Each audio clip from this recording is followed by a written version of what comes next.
کو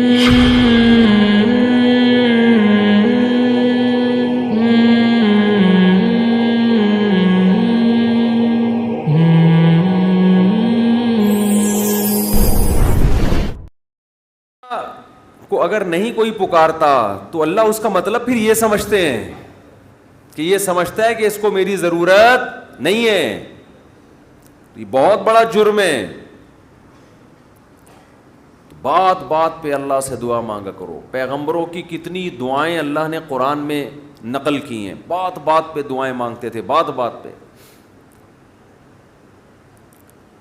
دعائیں یاد کریں, دعائیں. ایک کتاب آتی ہے مناجات مقبولہ, یہ نام نوٹ کر لیں. کیا نام ہے اس کا؟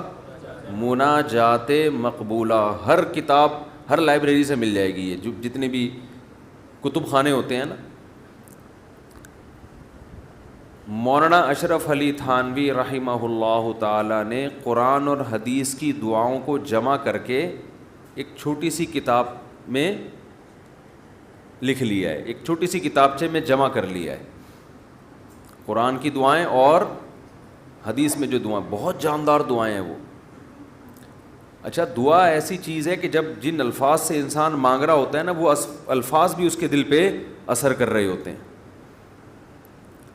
تو انہوں نے بڑا شاندار کام یہ کیا کہ اب چونکہ دعائیں تو بہت زیادہ ہیں, ساری دعائیں قرآن اور حدیث کی آپ پڑھیں گے تو ایک ہی اتنی لمبی ہو جائے گی پھر. تو انہوں نے اس کو 7 حصوں میں ڈیوائڈ کر دیا ہے. سمجھتے ہیں؟ ہفتے کے دن, اتوار کے دن, یہ یعنی 7 منزلیں بنا دی ہیں اس کی.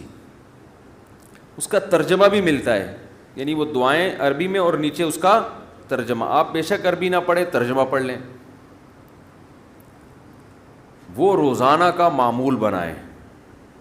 اس سے کیا ہوگا, آپ کو قرآن و سنت کی دعائیں یاد ہونا شروع ہو جائیں گی.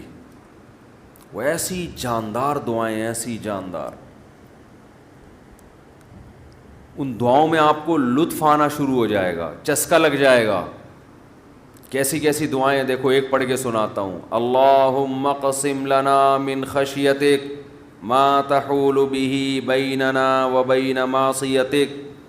اے اللہ ہمیں اتنا اپنا خوف دے دے, ہمارے دل میں اپنا اتنا خوف ڈال دے کہ وہ خوف ہمارے اور تیری نافرمانی کے درمیان آڑ بن جائے.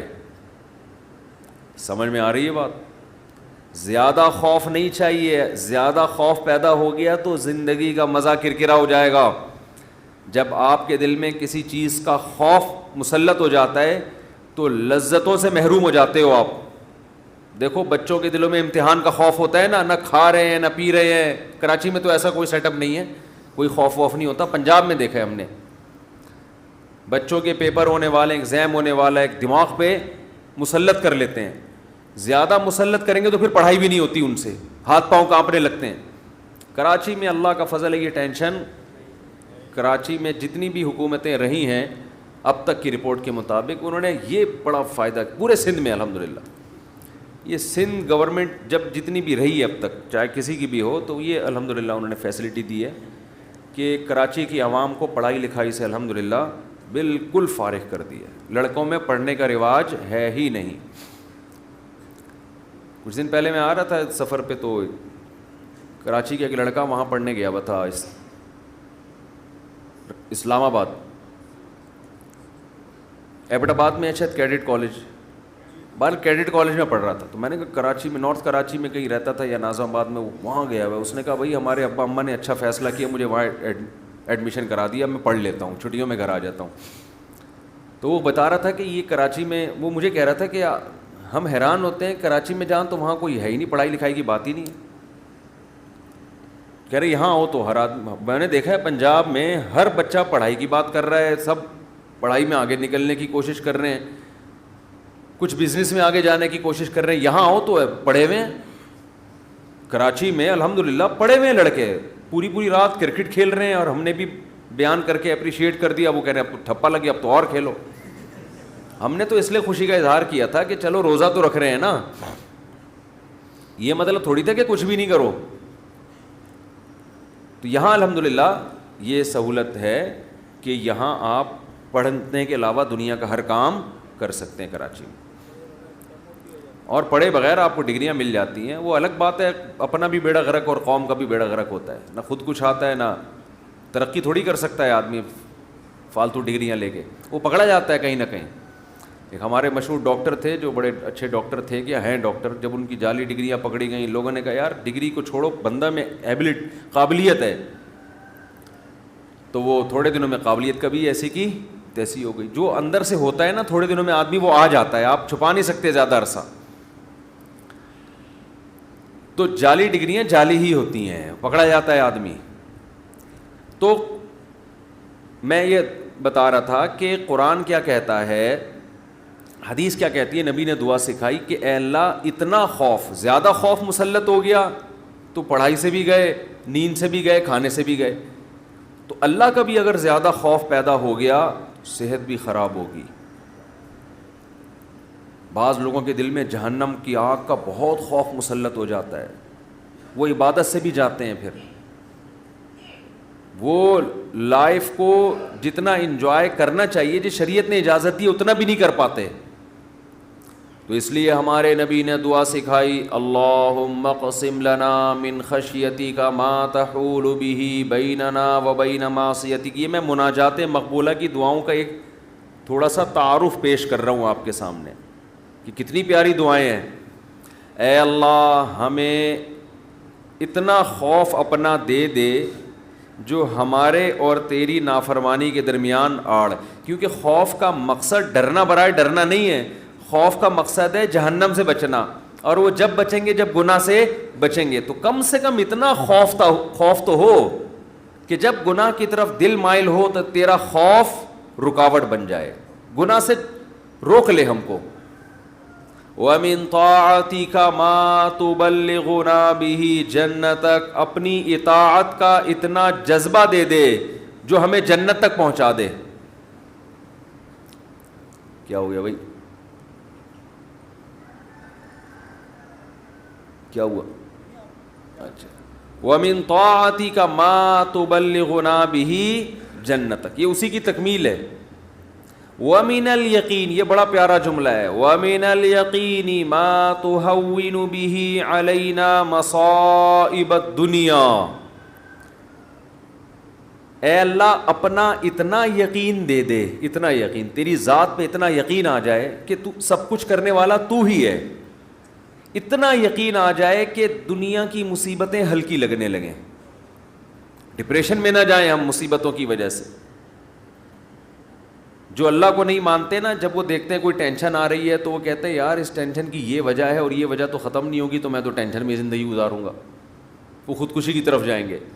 اور جس کو پتہ ہے کہ یہ دینے والا کون ہے, اللہ, وہ میرا خیر خواہ ہے, وہ مجھے سنورنے اور بنانے کے لیے دے رہا ہے, وہ یہ ٹینشن دور بھی کر سکتا ہے, وہ کسی سبب کا محتاج نہیں ہے, اس میں میرا فائدہ ہے, تو اس سے وہ ٹینشن کیا ہو جائے گی, ہلکی. تو اے اللہ اتنا یقین اپنا دے دے جس یقین کی وجہ سے دنیا کی مصیبتیں ہمیں ہلکی لگنے لگیں.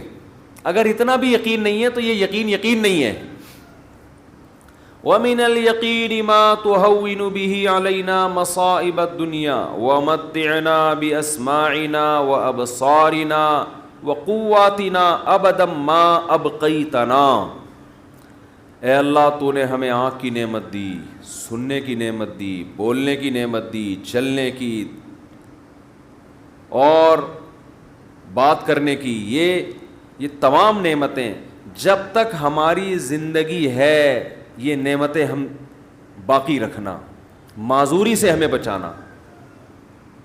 سمجھ رہے ہو کہ نہیں سمجھ رہے؟ آج لوگ دولت مانگ رہے ہوتے ہیں, صحت کو فوکس نہیں کر رہے. آنکھ کی بینائی چلی جائے خدا نہ خواستہ, کیسی اندھیر زندگی ہے, سننے کی طاقت چلی جائے. وَمَتِّعْنَا بِأَسْمَاعِنَا وَأَبْصَارِنَا وَجَمِيعَ قُوَّاتِنَا أَبَدًا مَا أَبْقَيْتَنَا وَاجْعَلْهُ الْوَارِثَ مِنَّا. یہ اس سے بھی زیادہ خاندانی جملہ.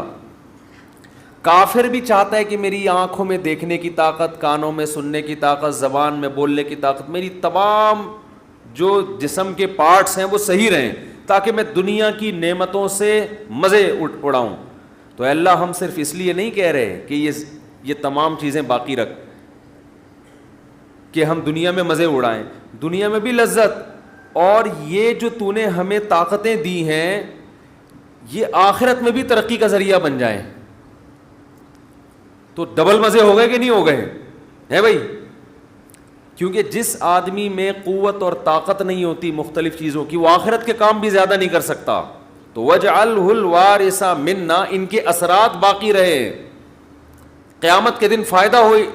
ان آنکھوں سے ہمیں ان کان سے اچھی بات سنی تھی اور ہدایت مل گئی, تو یہ فائدہ ہو گیا نا اس کان کا آخرت میں. آنکھوں سے اچھی چیز دیکھی اور ہدایت مل گئی, اللہ کی نشانیاں دیکھیں اور عبرت حاصل ہوئی ان آنکھوں سے, ماں باپ کی زیارت کی, بیت اللہ حج کی, اللہ کے گھر کی زیارت کی, تو یہ آنکھوں کی لذت بھی ہے, اور اس لذت سے دنیا کا فائدہ بھی اور آخرت کا فائدہ بھی. وَاجْعَلْهُ الْوَارِثَ مِنَّا وَاجْعَلْ ثَأْرَنَا عَلَى مَنْ ظَلَمَنَا وَانْصُرْنَا عَلَى مَنْ وَانْصُرْنَا عَلَى مَنْ وَاجْعَلْ ثَأْرَنَا عَلَى مَنْ ظَلَمَنَا وَانْصُرْنَا عَلَى مَنْ عَادَانَا, جو ہم سے دشمنی کرے اے اللہ تو اس کے خلاف ہماری مدد کر. دنیا میں بہت سارے دشمن ہیں, کچھ کو آپ جانتے ہیں, بہت سو کو نہیں جانتے. وَلَا تَجْعَلْ مُصِيبَتَنَا فِي دِينِنَا, اے اللہ اگر کوئی مصیبت مقدر میں ہے ہی تو وہ دنیا کی طرف پھیر دینا, دین ہمارا اس سے محفوظ رکھنا. دنیا کی مصیبت ختم ہو جاتی ہے, دین پہ کو نقصان اگر ہو گیا اس کے اثرات ہمیشہ ہمیشہ رہیں گے.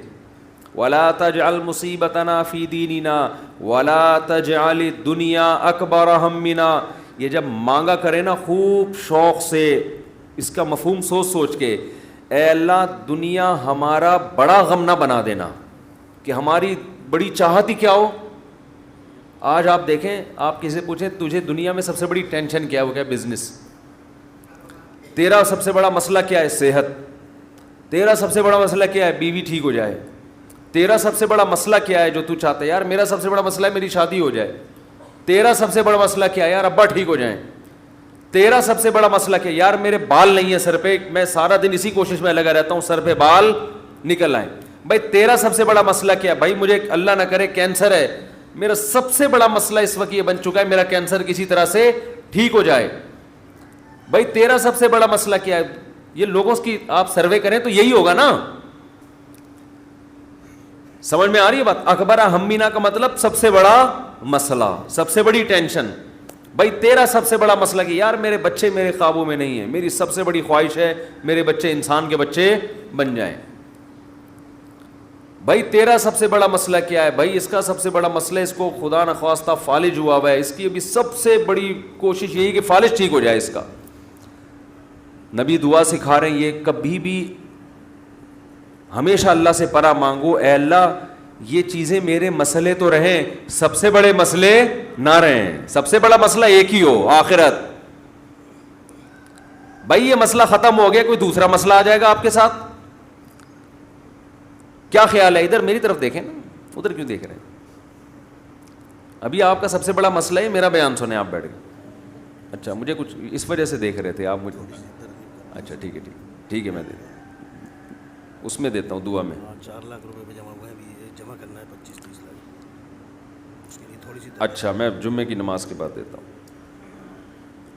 تو سب سے بڑا مسئلہ جو میرا اور آپ کا ہو تو حدیث میں آتا ہے کہ اللہ سے دعا مانگو, لا تجعل الدنیا اکبر ہمنا, اے اللہ یہ دنیا کے جو بکھیڑے اور مسائل ہیں یہ ہمارا سب سے بڑا مسئلہ نہ ہو. سب سے بڑا مسئلہ ہمارا ایک ہو, بھائی کینسر ٹھیک ہو یا نہ ہو, آخرت صحیح ہو جائے. ہم نے ایسے علماء کو دیکھا ہے موت کے وقت شفا کی زیادہ فکر نہیں ہے ان کو کہ میں ٹھیک ہو جاؤں, فکر یہ ہے کہ بھلے مر جاؤں لیکن مغفرت ہو جائے آخرت میں. ہمارے ایک استاذ تھے 45-50 سال بمشکل ان کی عمر ہوگی, بیمار ہو گئے بہت سخت. تو میں جب بھی ان سے ملنے کے لیے جاتا ان کی عیادت کے لیے, عام طور پہ جب آپ بیمار کی عیادت کے لیے ملے تو بس وہ ایک ہی چیز کر رہا ہوگا, یار میں ٹھیک ہو جاؤں, بس میں ٹھیک ہو جاؤں, بس میں ٹھیک ہو جاؤں, اب فلاں ڈاکٹر, وہ اس کے علاوہ اس کی کوئی چاہت نہیں ہوتی. ہم جب ان سے ملنے کے لیے گئے تو بڑی شدید تکلیف میں، نلکیاں لگی ہوئی ہیں، ڈرپ چڑھ رہی ہے، بہت کمزور ہو گئے. ہم نے کہا کیسی طبیعت ہے؟ کہہ رہے طبیعت ٹھیک نہیں ہے، دعا کرو اللہ مجھے شفا دے دے. پھر تھوڑی دیر میں کہنے لگے بس دعا کرو اللہ مجھ سے آخرت میں حساب نہ لے. ہر تھوڑی دیر کے بعد بھائی اگر میری زندگی ختم ہو رہی ہے تو بس دعا کرو اللہ مجھ سے آخرت میں حساب نہ لے. دنیا دار آدمی کہتا ہے بس ختم ہو رہی ہے تو نہیں، ختم نہیں ہو، بس یہ دعا کرو، یہ میں مرنا نہیں چاہتا بھائی میں کسی بھی قیمت پہ. وہ اللہ سے مانگ بھی رہے کہ شفا، ہم اللہ کے بندے ہیں، ہم نے اللہ کے سامنے یہ تھوڑی کہنا ہے کہ اللہ تیری مرضی ٹھیک کرتا ہے تو کر دے، نہیں تو نہیں، یہ نہیں، ہم نے تو دعا تو یہی مانگنی ہے اللہ ہم کمزور ہیں ٹھیک کر دے. بڑا مسئلہ اس سے بھی بڑا ہے، وہ کیا ہے؟ آخرت. کمپیئر ہے، کمپیریٹیو ڈگری ہے. اگر کوئی مسئلہ آپ کا سب سے بڑا ہے تو آخرت اس سے بھی بڑا مسئلہ ہونا چاہیے. اگر آپ کا مسئلہ آپ کی بیگم ہے تو آخرت اس سے بھی بڑا مسئلہ ہونا چاہیے. اکبر ہمنا، سب سے بڑا مسئلہ میرا اور آپ کا کیا ہونا چاہیے؟ اللہ. اب یہ ہم کبھی بیان میں سن لیتے ہیں، لیکن جب آپ پراپر یہ دعائیں مانگتے رہیں گے اے اللہ میرا سب سے بڑا مسئلہ دنیا نہ ہو، تو دل پہ اثر ہوگا کہ نہیں ہوگا؟ اس کا استحضار ہوگا کہ نہیں ہوگا کہ میں تو اللہ سے بار بار یہی مانگتا ہوں کہ میرا سب سے بڑا مسئلہ دنیا نہ ہو، اور آج میں نے سب سے بڑا مسئلہ اس کو بنایا ہوا ہے. وَلَا تَجْعَلِ الدُّنْيَا أَكْبَرَ هَمِّنَا وَلَا مَبْلَغَ عِلْمِنَا، میری نالج کی انتہا بھی دنیا نہ ہو. آپ کی نالج گھوم پھر کے کس کی طرف آتی ہے؟ دنیا کی طرف. تو اس کا بھی وہی مفہوم ہے جو پہلے والے جملے کا مفہوم ہے. وَلَا مَبْلَغَ عِلْمِنَا وَلَا غَایَةَ رَغْبَتِنَا وَلَا تُسَلِّطْ عَلَيْنَا مَن لَّا يَرْحَمُنَا، اے اللہ کوئی ایسا شخص ہم پہ مسلط نہ کر جو ہم پہ رحم نہ کرے. ہر آدمی کے اوپر کوئی نہ کوئی ہوتا ہے. آپ گھر کے سربراہ ہیں تو عورت کے اوپر آپ مسلط ہیں، وہ یہ دعا مانگ سکتی ہے. آپ دفتر میں جاتے ہیں تو آپ کا باس آپ پہ مسلط، علاقے کا ناظم آپ پہ مسلط، صدر وزیر اعظم آپ پہ مسلط. تو اللہ جو بھی ہمارے بڑے ہیں ان کی طبیعت میں رحم کا جذبہ رکھ. وَلَا تُسَلِّطْ عَلَيْنَا مَن لَّا يَرْحَمُنَا وَلَا لا تجعل الدنیا اکبر ہمنا ولا مبلغ علمنا ولا غایت رغبتنا ولا تسلط علینا من لا یرحمنا. یہاں تک دعا ہے یہ، اور بہت ساری دعائیں ہیں. اللہم اجعل حبک احب الاشیاء الی، اے اللہ میں دنیا میں جتنی چیزوں سے محبت کرتا ہوں، میں نہیں کہہ رہا کہ وہ محبت ختم کر دے، اپنی محبت ان تمام چیزوں پہ غالب کر دے. سب سے محبت ہو، لیکن جہاں تیری محبت اور مخلوق کی محبت میں ٹکراؤ ہو وہاں غالب کون ہو؟ تیری محبت. کیا مطلب؟ کبھی کسی کو خوش کرنے کے لیے تجھے ناراض کرنا پڑے تو اس کو ناراض کر دوں، تجھے ناراض نہ کروں. جس سے زیادہ محبت ہوتی ہے اس کے لیے چھوٹے محبوب کو انسان ناراض کر دیتا ہے، چھوٹے کے لیے بڑے محبوب کو انسان ناراض نہیں کرتا. یہ نہیں ہوتا. وَاجْعَلْ خَوْفَكَ أَخْوَفَ الْأَشْيَاءِ إِلَيَّ، اے اللہ دنیا میں بہت ساری چیزیں ایسی ہیں جن سے انسان خوف زدہ ہوتا ہے اور ہونا چاہیے. تو میں یہ نہیں کہتا چیزوں کا خوف ہی ختم کر دے، لیکن اپنے خوف کو ان تمام خوفوں پہ غالب کر دے. اپنے خوف کو ان تمام خوفوں پہ، جہاں تیری نافرمانی ہو وہاں کسی سے نہ ڈروں میں، جو اکھاڑنا ہے اکھاڑ لو بھائی، نماز نہیں چھوڑ سکتا میں. ہوتا ہے نا، باس کہہ رہا ہوتا ہے آپ کو اجازت نہیں ہے نماز پڑھنے کی، بھائی آپ نے جو اکھاڑنا ہے اکھاڑ لو. ہمارے ایک رشتہ دار تھے کیا ہیں، اللہ ان کی عمر میں برکت دے، شپ پہ تھے، کیپٹن. تو ان کے والد صاحب اتنا بیمار ہوئے کہ ہمارے نانا ہی، بتانے میں کوئی حرج نہیں ہے، بیمار ہوئے نانا ہمارے، یعنی اب ظاہر ہے میں ماموں کی بات کر رہا ہوں نا پھر یہ. تو بیمار ہو گئے وہ، ان کو اطلاع دی گئی شپ پہ کہ آپ کے والد صاحب بستر مرگ پر ہیں، بس اب دنیا سے جانے والے ہیں. انہوں نے کمپنی کو کہا کہ میرے والد صاحب کی طبیعت بہت خراب ہے, میں اس آخری وقت میں اپنے باپ کے ساتھ ہونا چاہتا ہوں. وہ بتا رہے تھے خود, کمپنی نے کہا کہ چھٹی نہیں ہے آپ کو. انہوں نے کہا ایسی کی تیسی, صحیح ہے نا, پکڑو چھٹی دینی ہے تمیز سے دو, نہیں دینی ہے تو میں چھوڑ کے جا رہا ہوں. یہ کیسے ہو سکتا ہے؟ میرا باپ دنیا سے جا رہا ہے اور میں یہاں کمپنی کے لیے بیٹھا رہا ہوں یہاں پہ. کمپنی بعد میں ہے, باپ کون ہے؟ پہلے ہے. تو خیر وہ دے دی ان کو تمیز سے چھٹی. انہوں نے تھوڑی بدماشی بھی کرنی پڑتی ہے, بھائی چھٹی دو مجھے, نہیں تو رکھو کسی دوسرے بندے کو, یہ میرا ہیڈک نہیں ہے. غیرت ختم نا مارکیٹ میں, غیرت ہی نہیں ہے. تو باپ ماں یہ رشتے ایسے تھوڑی ہے کہ آپ کمپنی باس چھٹی دے دیں گے تو چلا جاؤں گا, نہیں تو سر میں مجبور ہوں. بھائی تمہارے باپ کو بھی چھٹی دینی پڑے گی. تو ایسے ہی نماز کے لیے بھی ہمارے حضرت ایک واقعہ سنایا کرتے تھے, بس یہ واقعہ کر کے بیان ختم کرتا ہوں, کہ ایک صاحب کو اسلام آباد میں کسی کمپنی میں جاب ملی. تو کمپنی نے ان کو انٹرویو کے دوران بتا دیا کہ آپ کو نماز پڑھنے کی اجازت نہیں ہوگی. اس نے کہا میں یہ جاب, حالانکہ سارے انٹرویوز پورے ہو گئے تھے, سلیکشن ہو چکا تھا ان کو, لیکن آخری میں ان کو یہ بتا دیا. انہوں نے کہا میں نہیں کرتا یہ جاب, اچھی خاصی تنخواہ تھی. تو اس نے کہا کہ کیا آپ پکے نمازی ہیں؟ اس نے کہا نہیں میں تو نماز نہیں پڑھتا. میں کہ جب آپ ویسے ہی نہیں پڑھتے ہیں بھائی تو پھر آپ کو کیا مسئلہ ہے؟ اس نے کہا میں ویسے ہی نہیں پڑھتا, سست ہوں, کاہل ہوں, تمہارے مشورے پہ میں نماز چھوڑ دوں یار؟ ٹھیک ہے, کمپنی کے کہنے پہ میں چھوڑ دوں؟ خدا کہے گا نا کہ تیرا دل اپنا ہی نہیں چاہتا تھا, ہے بھائی تیرا اپنا دل نہیں چاہتا تھا, تو نالائق تھا, لیکن اب کمپنی اور خدا کا مقابلہ ہو رہا ہے تو اس کو تو نے خدا بنا لیا ہے. یعنی ہم اتنا پروٹوکول تھوڑی کمپنی کو دیں گے, باس کو دیں گے کہ تو کہہ دے نماز چھوڑ دو, تو ہمارا باپ ہے جو تو کہہ دے یہ کام تو ہم باپ کے کہنے پہ ہی. اگر آپ کا نماز پڑھنے کا موڈ ہوا اور ابا کہہ رہے نہیں پڑھو, ایسے موقع پہ آدمی کہتے ہیں ابا میرا اپنا آج تو میرا موڈ بن گیا ہے, میں کیسے چھوڑ دوں نماز؟ تو یہاں تو ابا کو آدمی لفٹ نہیں کراتا میرے بھائی, جو کرنے والے ہوتے ہیں. باس کو اتنا باپ کیوں بنا لیں گے ہم؟ تو باس کی چمچا گیری اتنی کیا کرو جتنی قیامت میں افورڈ کر سکو. یہ بھی انسان ہے, اتنا زیادہ فری نہیں کرایا کرو.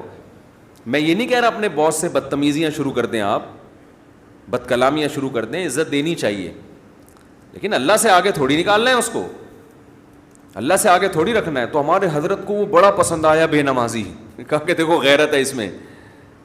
اتنی بڑی جاب ٹھکرا دی اس نے. بولا بھائی تمہارے کہنے سے تم نے, یعنی میں اس لیے اب نماز نہیں پڑھ رہا کہ کمپنی کی طرف سے اجازت نہیں ہے. تو کمپنی کون ہوتی ہے مجھے روکنے والی؟ تم چند لاکھ روپے تنخواہ دے کے تم نے ہمیں غلام بنا لیا ہے. تو اگر ہم اللہ کی نہیں مانتے تو تمہاری بھی نہیں مانتے. ٹھیک ہے نا, تو تمہاری تو ہم پہلے ٹھکرائیں گے. تو غیرت مند بے نمازی, غیرت مند بے نمازی. خیر نماز پڑھنی چاہیے, نماز کی ویلیو کم نہیں ہے. تو یہ ہے وَجْعَلْ خَوْفَكَ أَخْوَفَ الْأَشْيَاءِ إِلَيَّ وَاقْطَعْنِي حَاجَاتِ الدُّنْيَا بِالشَّوْقِ إِلَىٰ لِقَائِكَ. اے اللہ اپنی ملاقات کا شوق اتنا دے دے کہ دنیا کی حاجتوں کی تمنا نہ رہے. اتنا شوق ہو جائے کہ اس دنیا میں سب سے بڑا شوق ہی یہ بن جائے. تو پھر یہ ثانوی درجے میں ہوں. اور آخری جملہ اس دعا کا وَإِذَا أَقْرَرْتَ أَعْيُنَ أَهْلِ الدُّنْيَا مِن دُنْيَاهُمْ فَأَقْرِرْ عَيْنِي مِنْ عِبَادَتِكَ. اے اللہ جب لوگوں کی آنکھیں اس دنیا سے ٹھنڈی ہوں, کسی کو پتہ چلا کہ بحریہ ٹاؤن میں 3 پلاٹ اس کے نام نکل آئے, آنکھیں ٹھنڈی ہو گئیں, بتاتا پھر رہے ہو بھائی ماشاءاللہ ادھر رشتہ ہو گیا, ہاں بھائی مفتی صاحب کا بیان اثر کر گیا ہے. آنکھیں ٹھنڈی ہوتی نا, گاڑی آ گئی, پیسہ آ گیا. تو اے اللہ اس وقت میری آنکھیں اپنی عبادت میں ٹھنڈی کرنا, مجھے عبادت کی ایسی لذت دے دے, اپنے سامنے راز و نیاز اور مناجات کی, اور اپنے سامنے دعا مانگنا اور نماز پڑھنا اور تیری تلاوت کرنا اور تیری عبادت کرنا, تیرے سے تعلق ایسا ہو جائے کہ میری آنکھیں دنیا سے ٹھنڈی نہ ہو. مجھے مزہ کس میں آئے؟ تجھ سے راز و نیاز کرنے میں. یہاں بھی یہ نہیں کہا جا رہا مجھے دنیا نہیں دینا, مجھے پلاٹ نہیں چاہیے, مجھے گاڑی نہیں چاہیے.